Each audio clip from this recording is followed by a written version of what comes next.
When women reach their 40s, something often shifts in ways that many don't openly discuss. One moment she's devoted to family life, making breakfast for the kids, folding laundry, and planning vacations, and the next, she may be exploring dating apps, buying lingerie, and texting someone from the gym, leaving her partner confused about what just happened. This transformation is not an isolated case. Millions of men witness their once stable, dependable wives suddenly behaving like teenagers, only this time with added years of experience. While it often comes as a surprise, the truth is that the signs have always been there, written into biology. Many men assume that years of marriage, shared responsibilities, and raising children somehow shield their wives from this inevitable change, but that belief is a fantasy. Between the ages of 35 and 45, every woman carries a psychological ticking time bomb that is bound to go off, not as a possibility, but as a certainty.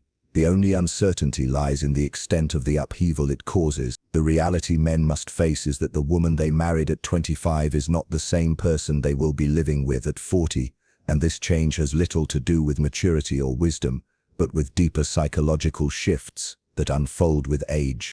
What happens to many women in their 40s is less about surface changes and more about a fundamental rewiring of brain chemistry, priorities, and identity. The woman who once felt complete as a wife and mother at 30 can become desperate for external validation at 40, and that hunger can drive actions that unravel everything built over years. From early life, society programs women to believe their value lies in beauty and desirability. For 2 decades, from 15 to 35, that script plays out seamlessly as men pursue them, compliments flow and self-worth feels secure. But when biology inevitably shifts, what was once effortless fades. At 40, a woman may look in the mirror and see a stranger not because she looks terrible, but because she looks different. The face that once drew attention now struggles to turn heads. The body that once made men stumble now only earns polite smiles. This isn't mere vanity, it is an identity crisis. If her self-worth was built on being desired, its erosion feels like an existential collapse. Imagine a professional athlete whose entire life revolves around physical ability, then age slows them down. They're still capable, just not extraordinary, and the blow to their identity is devastating.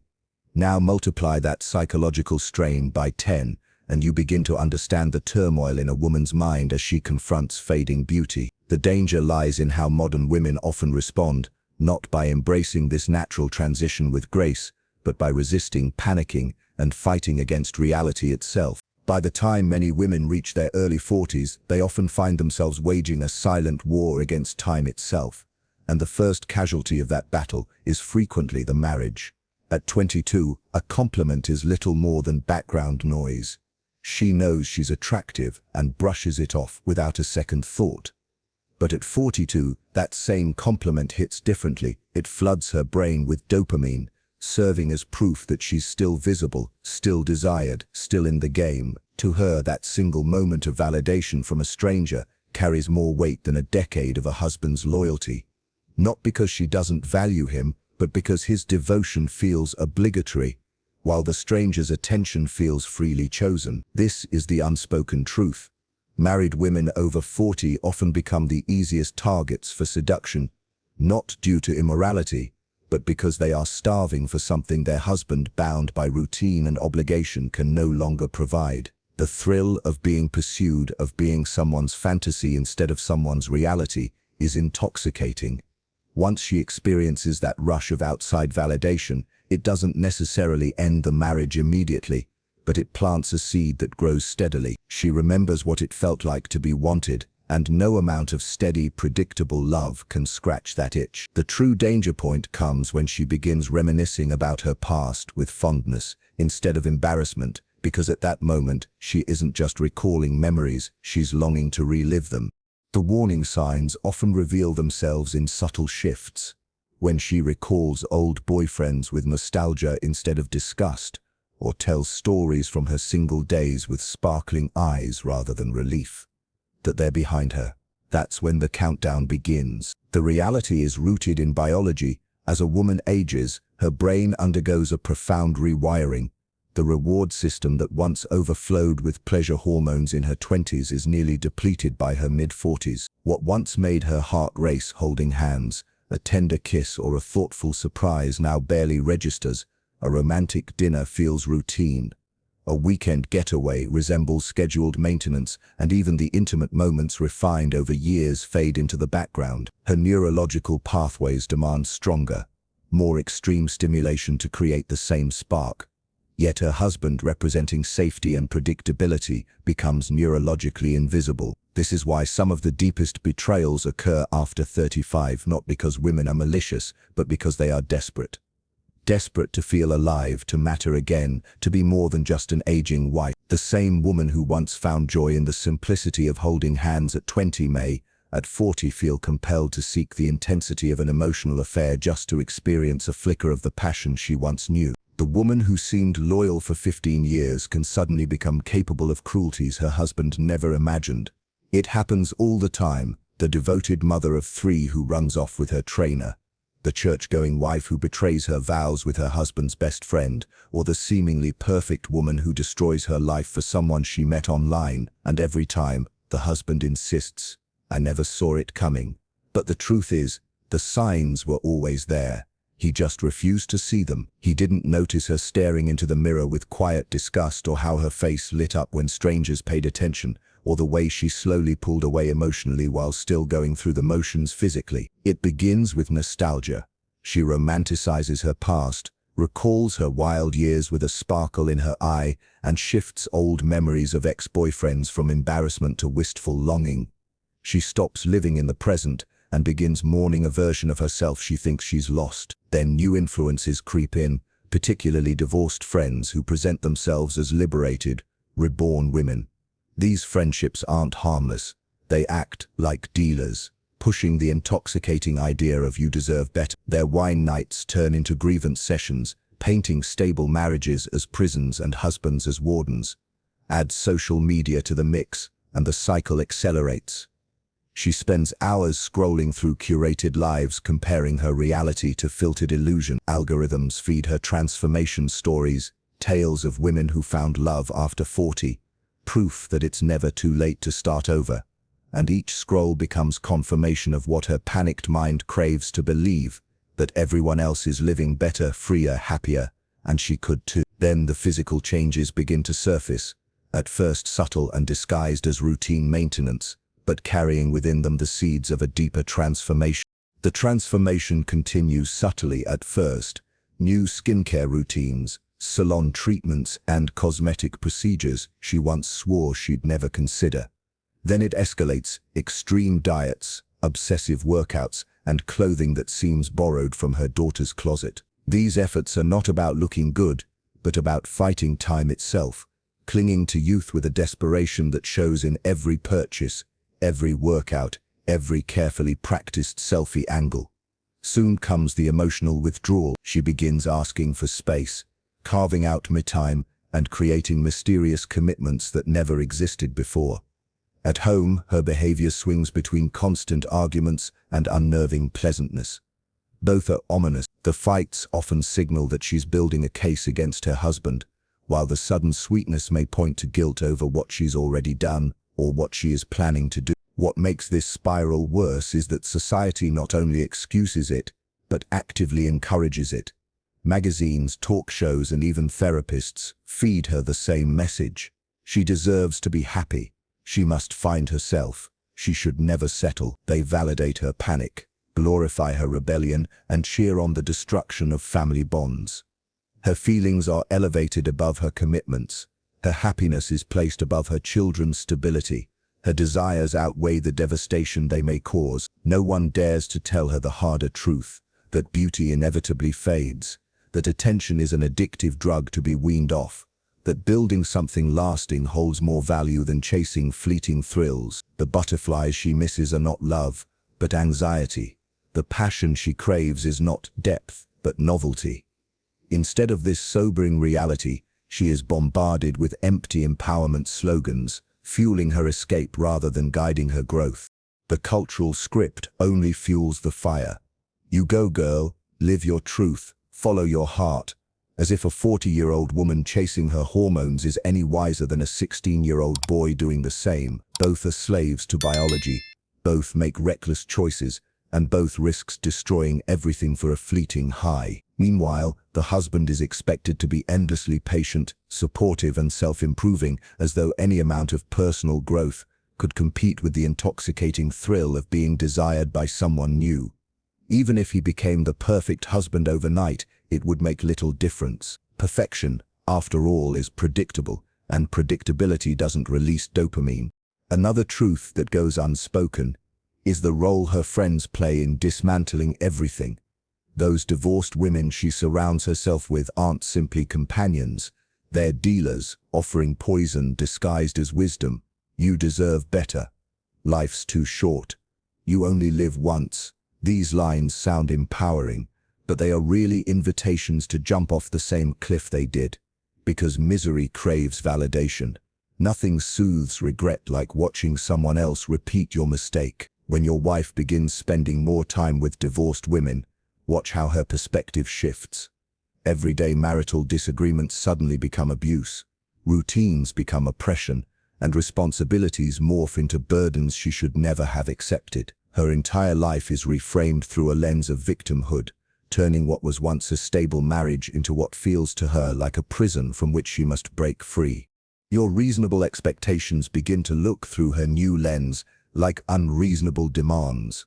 Years of support and sacrifice are reframed as years of suppression, and then there's social media pouring gasoline on an already blazing fire. She no longer compares her marriage to other marriages. Instead, she measures her real, messy life against digital fantasies, perfectly filtered photos and curated illusions. The algorithm becomes her therapist, whispering exactly what her panicked mind craves.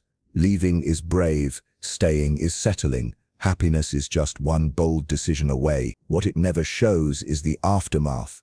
The woman 6 months later, when the new boyfriend turns out to be as flawed as any other man, the Christmas she spends alone because the kids choose to be with their father, the crushing realization that starting over at 40 is not liberating, but exhausting. It doesn't reveal the pain of trading a deep, steady partnership for fleeting validation or exchanging real love for a temporary high. Meanwhile, men and women experience aging through entirely different psychological narratives.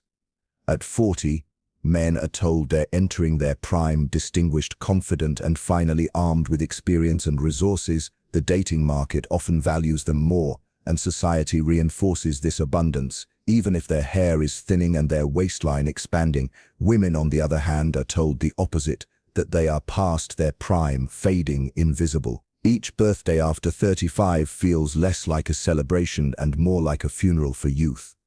While men are likened to fine wine, improving with age, women are compared to milk, soured and spoiled by time. This psychological contrast is crucial. Men approach midlife with confidence, while women approach it with dread. That's why a man's midlife crisis often looks like buying a sports car or chasing adventure, while a woman's can tear through the foundations of her marriage and family. Female midlife crises often manifest as a desperate attempt to deny aging by destroying everything that serves as a reminder of time's passage, including the very family that represents years spent in the role of wife and mother. A 45-year-old man may recognize that he still has the ability to attract women if he wishes, and often that knowledge alone is enough to soothe him.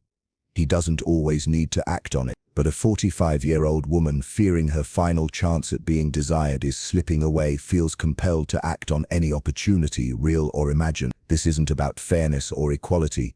It's about acknowledging that men and women approach aging with profoundly different psychological frameworks, which drive drastically different behaviors. A man's midlife crisis may embarrass him, but a woman can dismantle families. What makes the fallout even harder to bear is how many women rewrite history after they leave.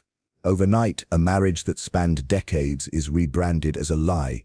She declares that they were never truly happy, that she had been pretending all along, that her husband was controlling or neglectful. Every good memory is erased, every minor disagreement inflated into abuse. This rewriting is not about truth, but about justification. To face the reality that she destroyed something good for the sake of chasing a fleeting feeling would be unbearable. So instead, She casts herself as the hero of her story, and her husband as the villain. I recall one man whose wife left after 18 years of marriage. She told friends and family that he had been emotionally abusive and that she had been miserable for years, but he had evidence to the contrary. Love letters written only months before her departure, happy family vacation photos, videos of romantic anniversaries, according to her new narrative. All of it was fake, the product of years of pretending. The truth was far simpler. She needed him to be the bad guy so that she could justify being the one to leave. In the midst of her midlife unraveling, the children inevitably become collateral damage. She convinces herself that they'll understand, that they'll adjust, that her happiness is what they want. But children don't care about their parents' happiness. They care about stability, predictability, and the comfort of having both parents present.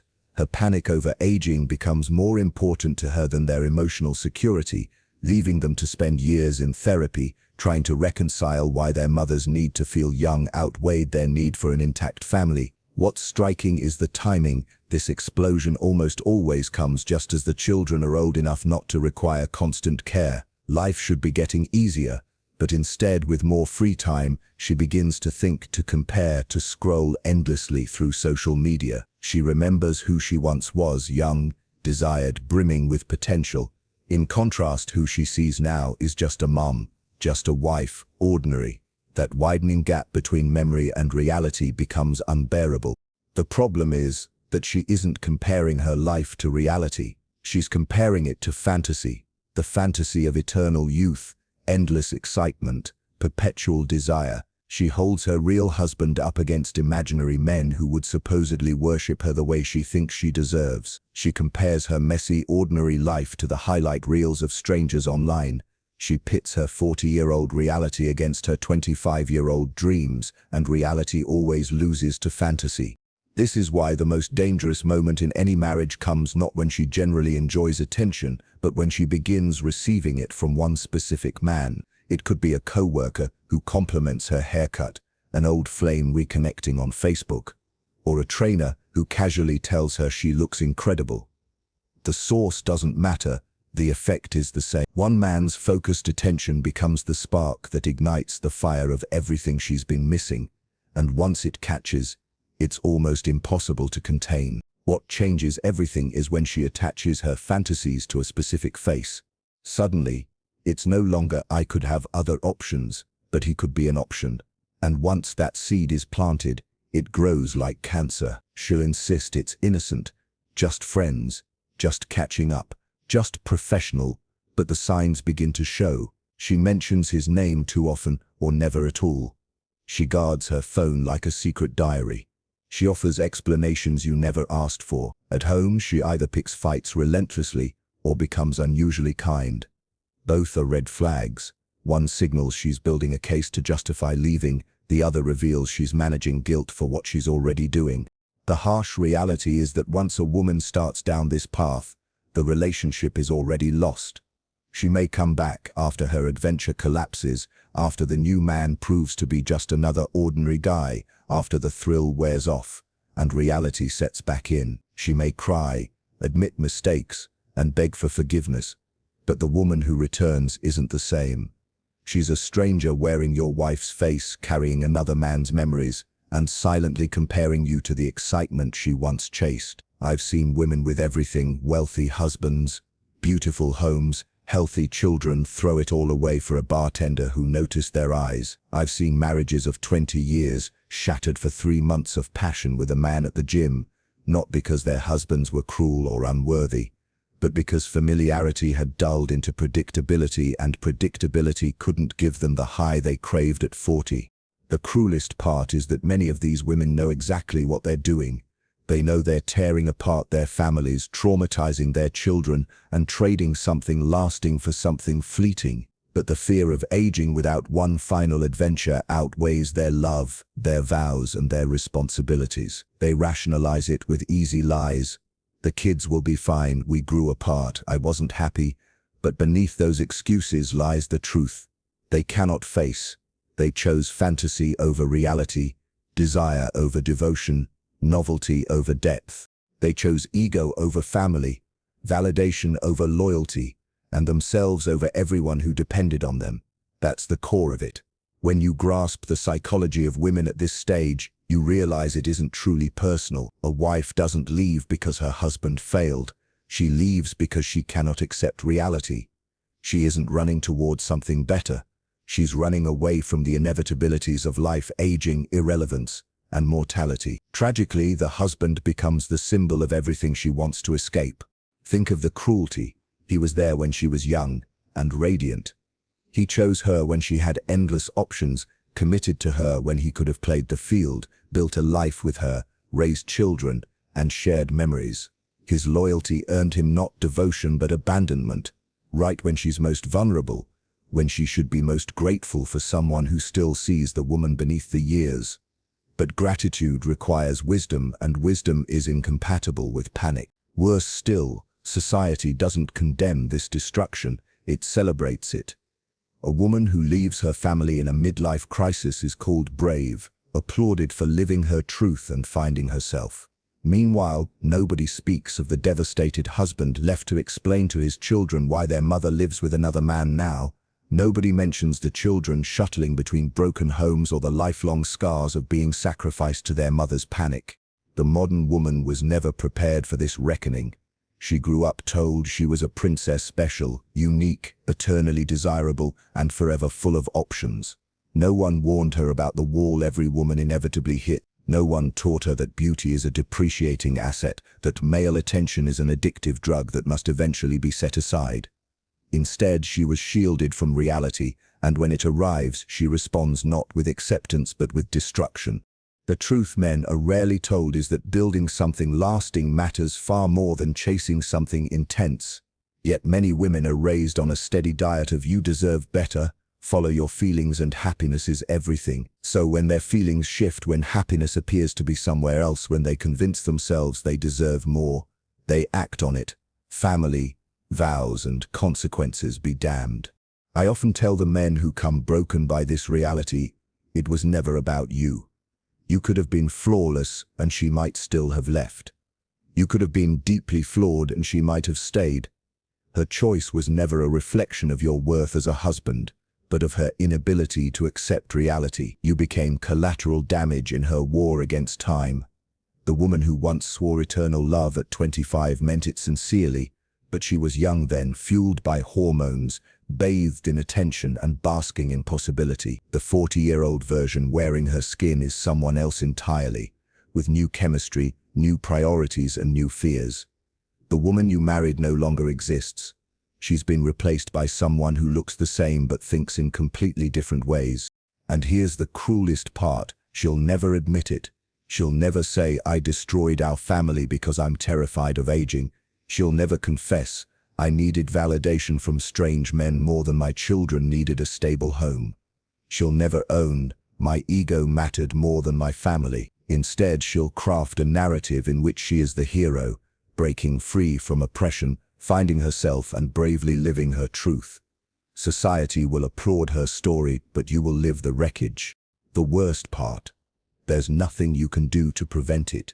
If she is the type of woman whose self-worth was built entirely on being desired, who cannot survive without external validation, and who ties her happiness to fleeting attention, then this collapse isn't an accident, it's inevitable. You're not married to a woman in that case, you're married to a time bomb, and the only question is when it will go off. And somewhere around 40, that time bomb goes off. No amount of love can smother it, no reasoning can soothe it, and no therapy can untangle it, because it isn't a relationship problem, it's an existential crisis. In her eyes, you become the embodiment of everything she's trying to outrun: aging, predictability, mortality itself. Your presence reminds her that her youth is gone, her options are shrinking, and her story is largely written. So what is a man supposed to do? First, learn to recognize the signs early. If her entire identity is wrapped around her looks, if she thrives on male attention, if she refuses to accept aging gracefully, then the danger is already there. Second, understand that her decision to leave is not your failure. You cannot fix someone's battle with time. Third, Protect yourself and your children. Document everything, safeguard your assets, and prepare for conflict. Because when a woman in midlife decides to detonate her world, she often takes everyone else down with her.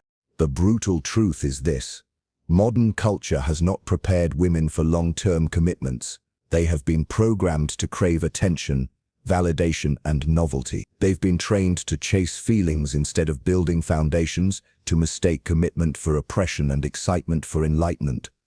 And when the natural excitement of marriage fades, as it always does, they panic and run. Of course, not all women are like this. There are still women who accept that beauty fades but character endures, who understand that excitement is fleeting but what you build together lasts, who recognize that being chosen once and cherished forever carries more value than being chosen again and again only to be discarded. But such women are becoming rarer, drowned out by a culture that constantly tells women to be the opposite.